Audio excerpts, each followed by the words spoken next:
Hi everyone, welcome back to Return of the Nerd, and this is my second attempt at making this video today because I'm an idiot and I lost Luke Skywalker's his little sachet with the lightsaber inside, and I was making the video, I was almost done, and then I found I dropped it under my chair, so I had to start again. That's okay.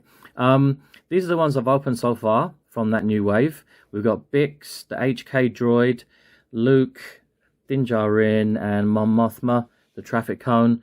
And I'm really liking Luke. This is the light cruiser Luke from season 2 at the end.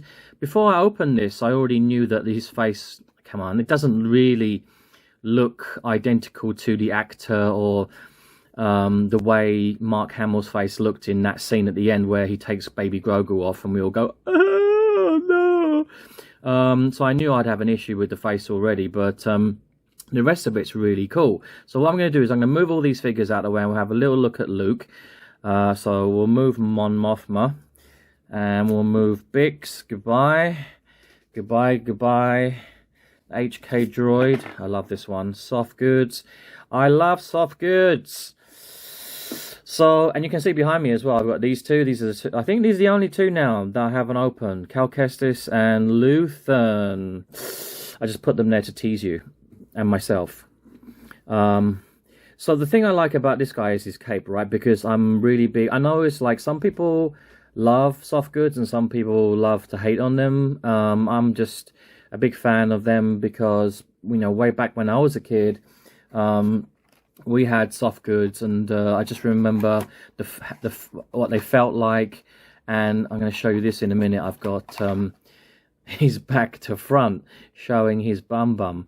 This is the very first Luke Skywalker from the Return of the Jedi. Kenna. I'll open this up in a bit, okay?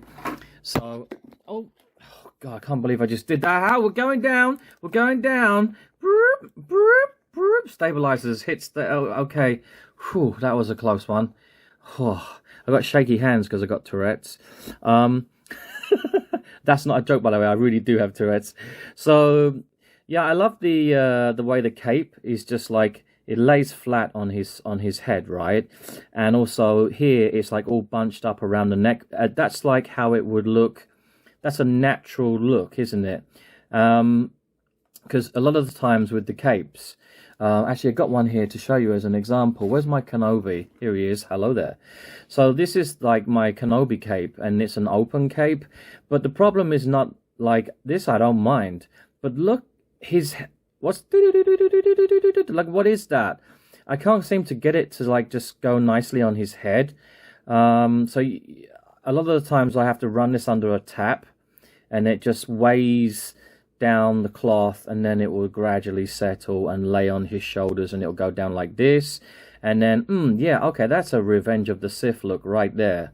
When this is the end part where he carries Luke and then wanders off into the desert, right at the end. So yeah, that's how it should be. But and the thing like with this one, this one's so good that it's actually. He just looks like he can look like the Grim Reaper, where it's is that Palpatine? But yeah, it's nice. It's super nice. I like the way that you don't have to fiddle around with it, because I can't stand that when you just have to fiddle with things forever just to get them to look right. Let me take this off. I'm undressing you, Mark Hamill. Oh, does that feel better? I love that he's got the Jedi, the belt, right? Because that was lacking on the previous version that came out. When did that come out now? I think it was 2019 or 2020, the ROTJ Luke. And he didn't have the glove, right? He just had two, like he had the white flesh, because this is before he gets shot in the hand.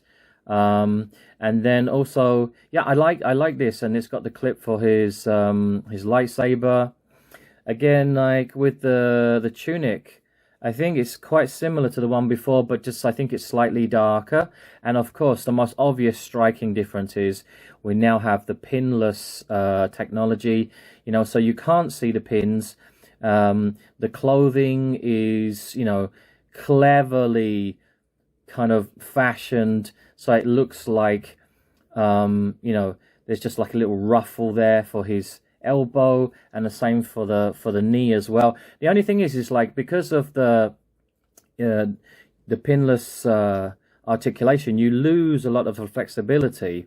So like, this only goes back to here, that's it. Whereas those of you who have the slightly older version of Luke will know that his heel can actually go back and touch his bum.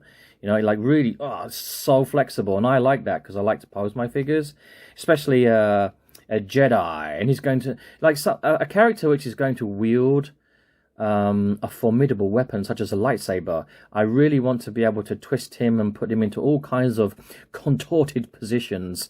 Yeah, but I love him because he's Luke, and you know, he is so nice. Yeah, let me just show you quickly from my childhood, right? This is the card back I got. So I kept everything, the bubble, the card back. It's even unpunched. Oh my god. So let me just see. On the back it says collect them all. This is it's a 65 card back. And at the bottom you've got these two figures which are like blacked out because they don't even have the images available yet. It's Low Grey and Chief Chirper, the two Ewoks. Wow, cool. And there's a special offer. You can get a free Niem Num.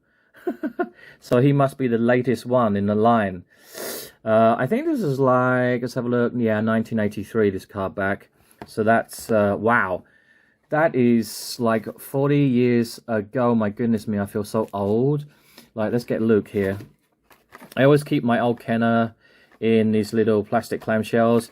I didn't before, when I was living in the UK. Wasn't necessary. But I live in Asia, and the climate here is very, very humid.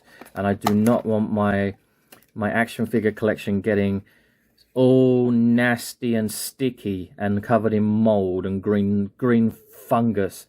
So this is him, man. He's nice, isn't he? He's got a little bit of scratch on his nose because I used to beat them up quite a lot when I was a kid. He comes with a very tiny little blaster, which I don't remember him using in the movie. But yeah, look, this is just so beautiful. Look at his soft goods cape. This is why I like the soft goods. It's a kind of, I guess it's kind of a nostalgic thing for me. Muscle memory. This one here is like exactly the same as the previous Luke that I was mentioning. Not this guy. The one that came before this guy in the Black Series. He had like identical color to this. It looked just like this. Ooh. 3.75, sorry, it doesn't match. And then, and his lightsaber is so funny. This is his lightsaber. Tiny little thing. So yeah, talking of lightsabers, let's get his one opened up and have a look. So back to Mando Luke. Let's open this very carefully. I do not want it to get... Oh, phew, I gotta keep these things straight, man. My one criticism of you know, the lightsabers in the Black Series is that they're too easy to get broken. So, yeah, that's a really nice hilt. Lovely. I can't wait to put that on this guy here. You know, obviously this is just going to fit right on the hook there. And you've got the removable blade, which they should always do. There you go. God, I've snapped so many of these blades, the ones that are not removable. Man, I've got dozens of these hilts in one of my plastic containers where I keep all my bits and pieces, and they've got like the part that's been snapped off is like still stuck in there. It looks terrible. I'm just really rough with my stuff. I'm just like a bull in a china shop. So yeah, I'm really happy with the Luke. The articulation on his head again is a bit of a bummer because, like I mentioned this before, and with some of the other figures, it doesn't really move that much. It doesn't go like the down is. I guess the down is okay. Look, can you see that? I mean, he looks down. It's not bad, but like going up and trying to look up towards the sky. Come on, why? Why can't he do that? Is that because of his hair at the back and it just gets jammed into the back of the tunic? I don't know. But I do like them to be able to look up and down. Yeah, what was the other thing I was going to mention today? Oh, so I need to open up these two guys, right? So I've got Luthen Rail, who feels really heavy, so he must be a super chunky man. And then I want to open this one up as well, Gaming Greats. You know, I was speaking to Yakface the other day, and I was telling him, like, isn't it so strange that we've had a Gaming Greats figure in a wave? Because usually when we get a wave, none of them are GameStop figures. So why all of a sudden are we getting Cal Kestis? And I'm not complaining. I think that's a really good thing, especially for retailers as well. Because when we buy the cases, you know, sometimes you get doubles, and it's usually the peg warmer, and you're like, ah, no.